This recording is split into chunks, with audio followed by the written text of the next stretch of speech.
Hey, Central Ohio homeowners, did COVID kill the housing industry in Central Ohio? Well, I bet you'd be surprised. So stay with us, and we're going to recap the total numbers for 2020 right after this.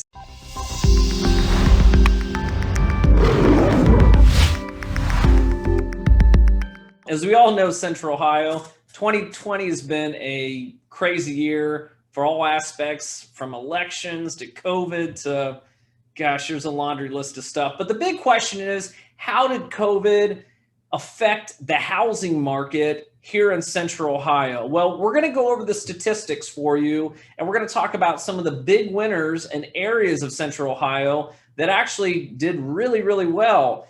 And we're going to go ahead and break that down now. So first and foremost, we actually had more houses that sold in 2020 than we have had over the last several years. We had over 33,000 homes that have been sold in the Central Ohio area.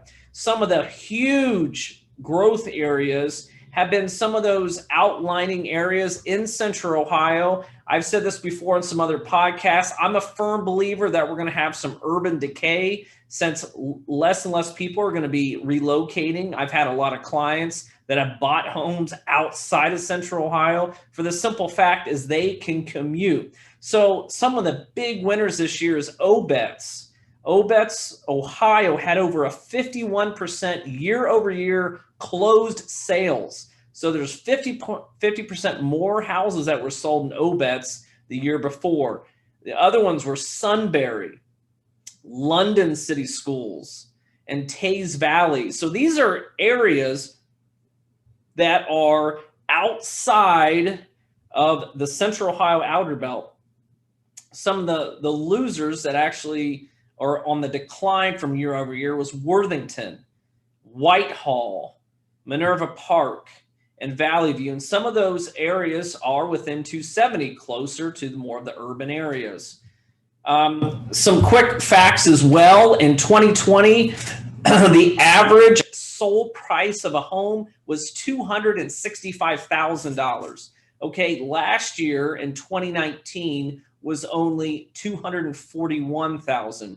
If you remember on some of the other monthly housing reports, we had over a 12% growth just in Central Ohio in 1 year. I bet that beats most of your savings accounts that you might be having at your local bank and credit union. But we broke the $250,000 mark, I think in March, April of 2020 for an average home in Central Ohio, which is the highest average ever in our MLS.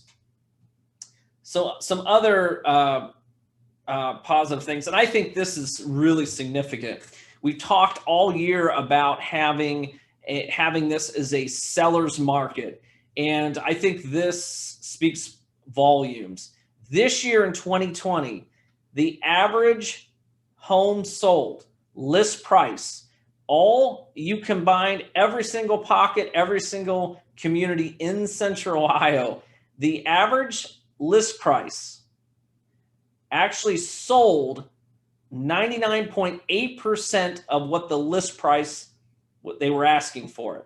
Okay, so for example, if the house was listed at $100,000, they were selling that house at $99,800 on average. So almost every single house got list price by only 0.2%, and that's throughout the whole year. And I think that's phenomenal. We actually had 3 or 4 straight months in a row that houses actually sold over list price, which was one of the first times ever in the history of the MLS. So another thing that we ran into a lot, especially if you were a buyer, is about how many days on market your home was on. It really depends on the price point. Obviously, more expensive the house, less market there is for it. But an average size home in Central Ohio was on market for an average of 27 days. Okay, we had situations where we got in that late summer, early fall that we were down in the 15 to 17 day range. So it just showed you that it is absolutely, we were absolutely on fire. So I guess to sum up everything, Central Ohio housing market 1, COVID 0. I look really I mean, 2021 is looking better than 2020. The housing market is catching up with supply. I think we're going to have more homes sold in 2021 than we did in 2020. As long as the banks keep lending the money, we're going to have the demand, an influx of people moving back to Columbus, Ohio. So if you have any questions, put the comments below. We're happy to answer them. This is Adam Ashmont, president of Ashmont Realty, and we will see you next month.